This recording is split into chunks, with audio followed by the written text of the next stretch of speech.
السلام علیکم ورحمۃ اللہ وبرکاتہ۔ بسم اللہ الرحمن الرحیم۔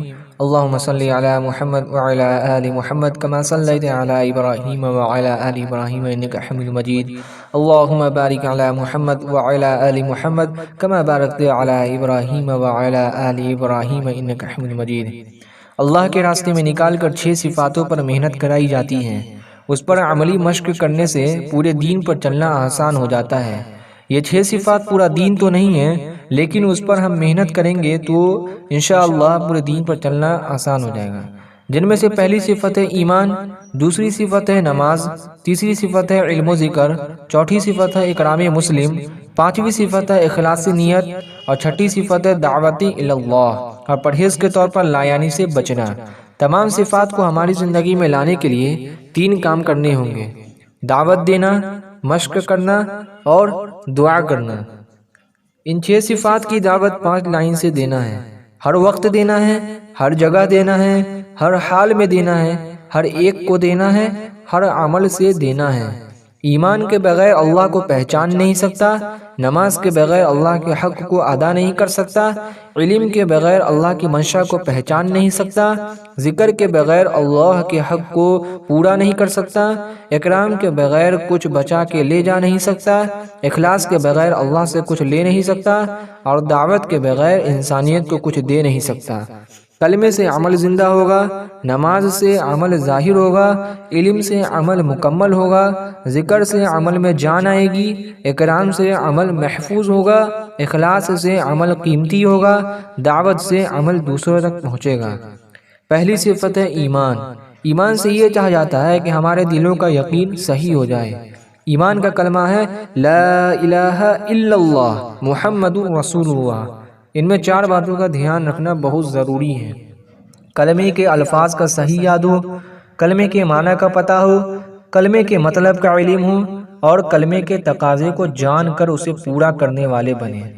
کلمے کے الفاظ ہے لا الہ الا اللہ محمد رسول اللہ۔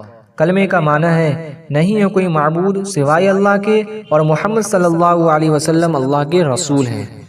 لا الہ الا اللہ کا مطلب ہے مخلوق سے کچھ نہیں ہوتا، مخلوق اللہ کے بغیر کچھ نہیں کر سکتے۔ اللہ کسی بھی چیز کا محتاج نہیں ہے، لیکن مخلوق سب کا سب اللہ کے محتاج ہے۔ وہ سب کچھ کیے بغیر سب کچھ کر سکتا ہے۔ دنیا کے تمام انسان اور جنات مل کر کسی ایک انسان کو نفع پہنچانا چاہے اور اللہ نہ چاہے تو نہیں پہنچا سکتے، اور دنیا کے تمام انسان اور جنات مل کر کسی ایک انسان کو نقصان پہنچانا چاہے اور اللہ نہ چاہے تو نہیں پہنچا سکتے ہیں۔ اس بات کا یقین ہمارے دلوں میں آ جائے۔ اور کلمے کا دوسرا جز ہے محمد الرسول اللہ۔ اس کا مطلب ہے حضور صلی اللہ علیہ وسلم کے نورانی پاکیزہ طریقوں میں ہی دنیا اور آخرت کی 100% کامیابی ہے، اور اس سے ہٹ کر جتنے بھی طریقے ہیں اس میں دنیا اور آخرت کی 100% ناکامی ہے۔ اللہ کے ہاں وہی عمل مقبول ہے جو حضور صلی اللہ علیہ وسلم کے طریقے کے مطابق کیا گیا ہو۔ اللہ جل شانہ نے حضور صلی اللہ علیہ وسلم سے ارشاد فرمایا، آپ کہہ دیجئے کہ اگر تم اللہ سے محبت کرنا چاہتے ہو تو تم میری فرما برداری کرو، اللہ تم سے بھی محبت کریں گے اور تمہارے سب گناہ بخش دیں گے، اور اللہ بہت بخشنے والا مہربان ہے۔ ایک حدیث پاک کا خلاصہ ہے، جس زمانے میں دین مٹ رہا ہو اور سنت طریقے زندگی سے نکل رہے ہوں، اور ایسے وقت میں ایک سنت کا زندہ کرنا 100 شہیدوں کے ثواب کے برابر ہے، اس بات کا یقین ہمارے دلوں میں آ جائے۔ کلمے کا تقاضا یہ ہے کہ من چاہی زندگی کو چھوڑ کر رب چاہی زندگی اختیار کی جائے۔ ایمان کی صفت کو ہماری زندگی میں لانے کے لیے 3 لائن کی محنت ہے۔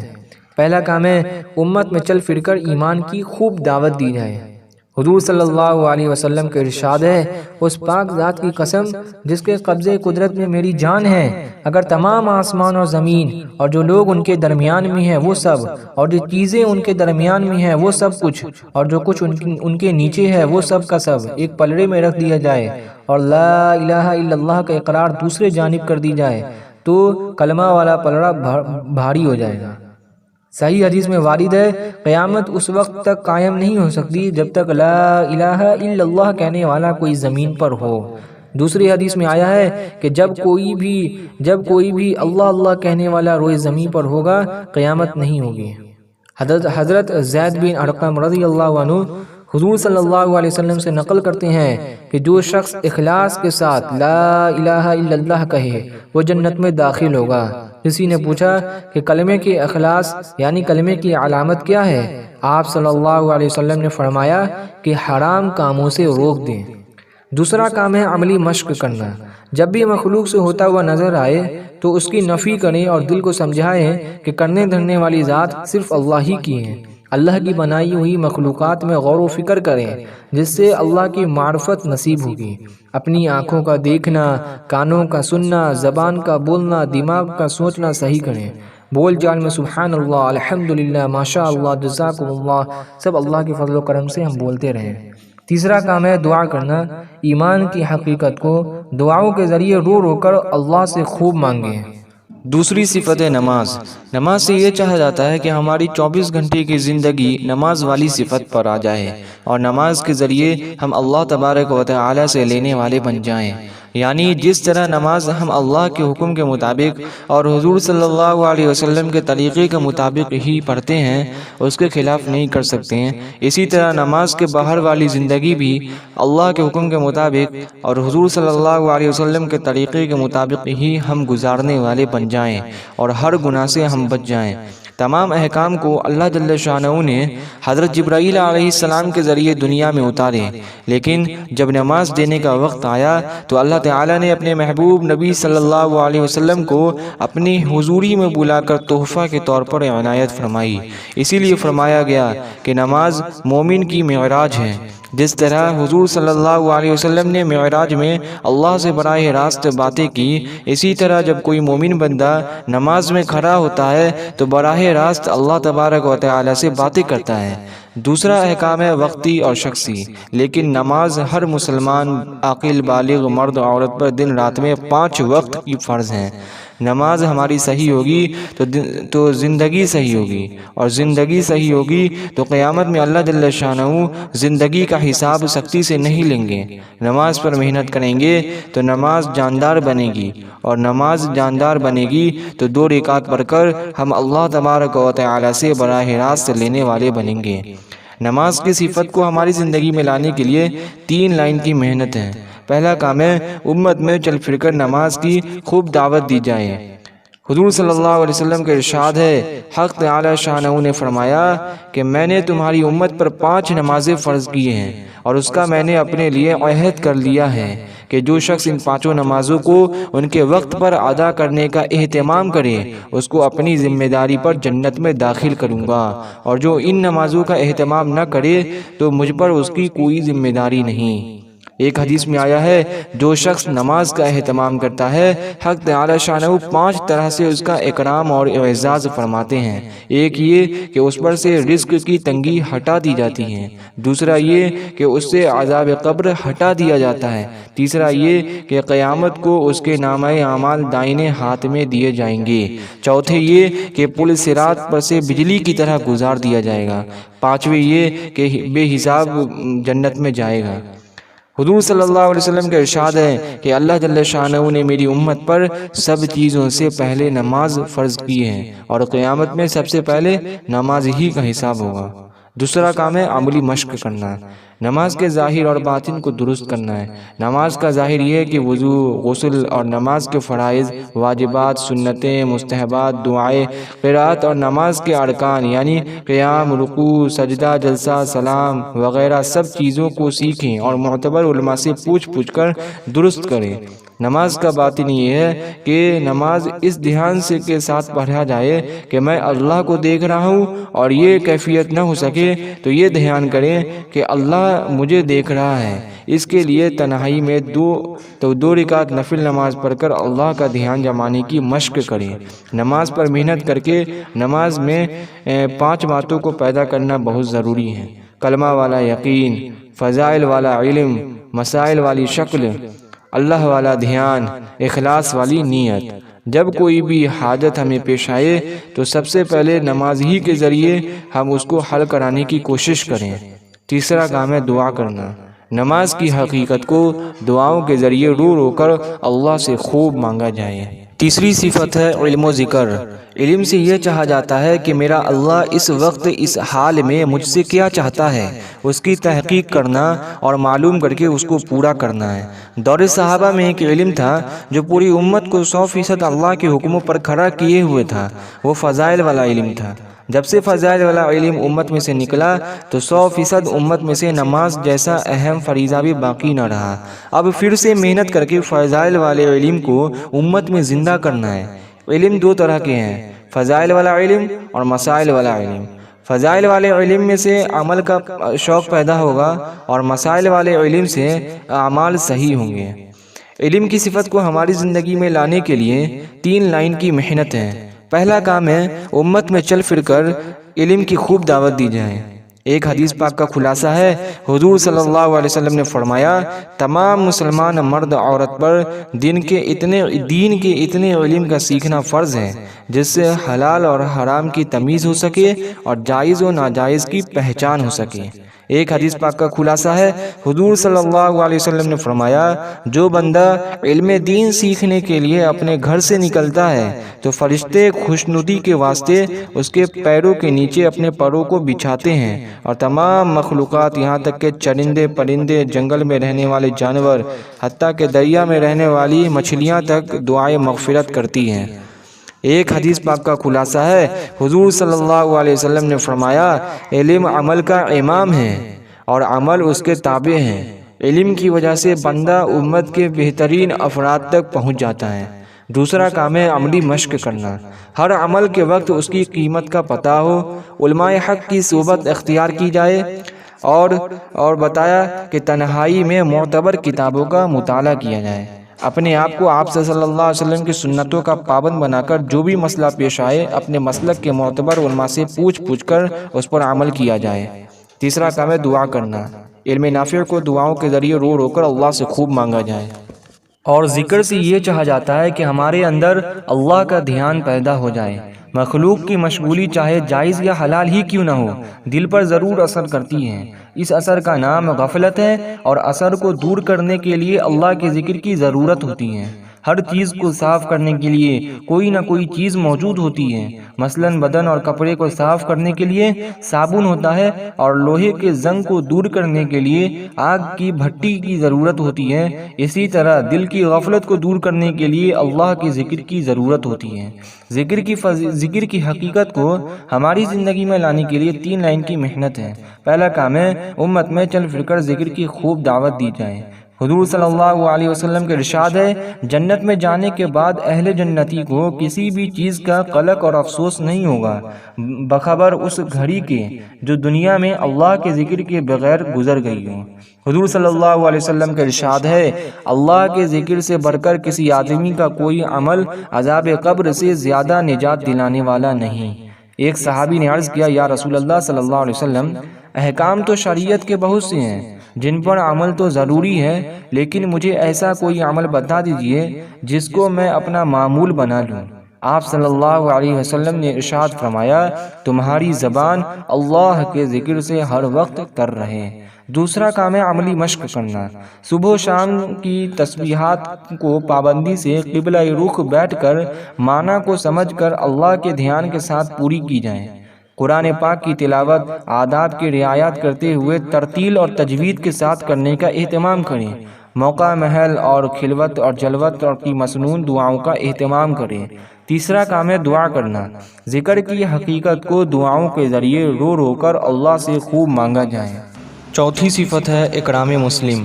اکرام مسلم سے یہ چاہا جاتا ہے کہ ہمارے اندر اور پوری امت کے اندر جوڑ پیدا ہو جائیں۔ حق سے زیادہ دینے کا نام اکرام ہے، لہٰذا ہم ہمارے حق کی رعایت کرتے ہوئے دوسروں کے حق کو ادا کرنے والے بنیں۔ حقدار کو تو حق دینا ہی ہے۔ اس میں 2 باتیں ہیں، ایک ہے اخلاق، ایک ہے معاملات۔ اخلاق اور معاملات کی درستی سے آپس میں جوڑ پیدا ہوگا اور غیروں کے ایمان میں داخل ہونے کی راہیں کھلیں گی۔ نماز مسجد میں پڑھتے ہیں، روزہ ہمارے اندر ہوتا ہے، زکوٰۃ صرف ایمان والے کو دی جاتی ہیں اور حج کے علاقے میں غیروں کا جانا منع ہے۔ اس لیے غیر تو ہمارے اخلاق اور معاملات سے ہی متاثر ہوں گے۔ معاملات کے بگڑنے سے نیکیاں دوسروں کی ہو جائے گی اور معاملات کی درستگی سے نیکیوں کی حفاظت ہوگی۔ اور ہمارے اندر اکرام مسلم کا جذبہ پیدا ہوگا۔ اکرام کی صفت کو ہماری زندگی میں لانے کے لیے 3 لائن کی محنت ہے۔ پہلا کام ہے امت میں چل پھر کر اکرام کی خوب دعوت دی جائے۔ حضور اکرم صلی اللہ علیہ وسلم کا ارشاد ہے، وہ شخص جو ہمارے بڑوں کی تعظیم نہ کرے، ہمارے بچوں پر رحم نہ کرے اور علماء دین کی قدر نہ کرے، وہ ہماری امت میں سے نہیں ہے۔ حضور صلی اللہ علیہ وسلم کا ارشاد ہے، مخلوق ساری کی ساری اللہ کے عیال ہیں، پس اللہ تعالیٰ کو وہ شخص بہت محبوب ہے جو اس کی عیال کے ساتھ احسان کرے۔ حضور صلی اللہ علیہ وسلم کا ارشاد ہے، جو شخص اپنے بھائی کے کسی کام میں چلے پھرے اور کوشش کرے، اس کے لیے 10 برس کے اعتکاف سے افضل ہے۔ دوسرا کام ہے عملی مشق کرنا۔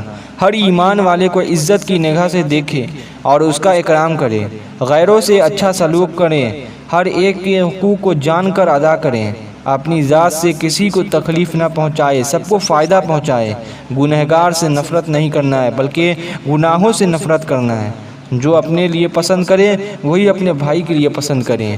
تیسرا کام ہے دعا کرنا۔ اکرام کی حقیقت کو دعاؤں کے ذریعے رو رو کر اللہ سے خوب مانگا جائے۔ 5ویں صفت ہے اخلاص نیت۔ اخلاص نیت سے یہ چاہا جاتا ہے کہ ہمارے اندر للہیت پیدا ہو جائے، یعنی ہم جو بھی عمل کریں خالص اللہ کی رضا کے لیے کریں، اس میں دکھلاوا نہ ہو، کسی دوسرے کو راضی کرنے کی نیت نہ ہو۔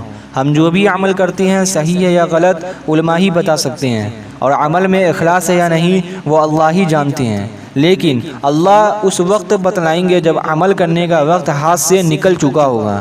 اخلاص بڑی لطیف شے ہے، آخر میں آتا ہے اور سب سے پہلے جاتا ہے۔ اللہ بہت بے نیاز ہے، شرک والے عمل قبول نہیں کرتے ہیں، بڑے بڑے عمل نیت کے خرابی کی وجہ سے مردود قرار دیے جاتے ہیں۔ قیامت میں سب سے پہلے جن کا حساب ہوگا اس میں شہید، سخی اور عالم ہوں گے، جن کو نیت کی خرابی کی وجہ سے جہنم میں پھینک دیا جائے گا۔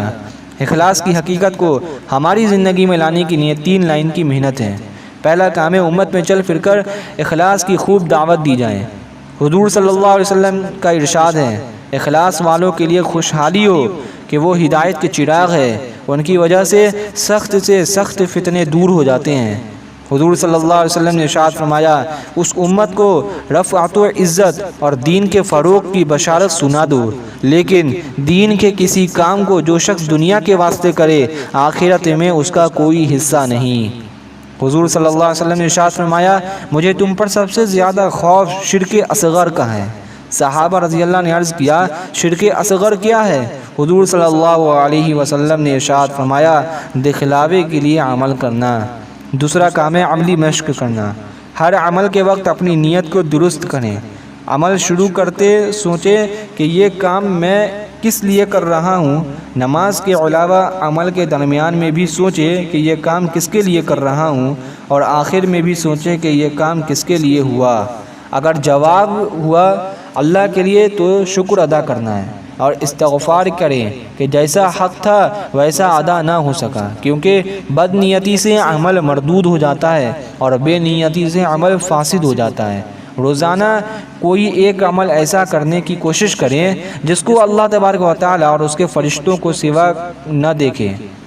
تیسرا کام ہے دعا کرنا۔ اخلاص کی حقیقت کو دعاؤں کے ذریعے رو رو کر اللہ سے خوب مانگا جائے۔ چھٹی صفت ہے دعوت و تبلیغ۔ دعوت و تبلیغ سے یہ چاہا جاتا ہے کہ ہمارے جان اور مال کی ترتیب صحیح ہو جائے۔ ہر انسان کو اللہ نے 2 نعمتیں دی ہیں، جان اور مال۔ مومن کی جان اور مال کو اللہ نے جنت کے بدلے میں خرید لیا ہے۔ جان اور مال اللہ کی دی ہوئی امانت ہے، اسے ہم اپنی مرضی کے مطابق استعمال کریں گے تو قرآن پاک کے فیصلے کے خلاف ہوگا۔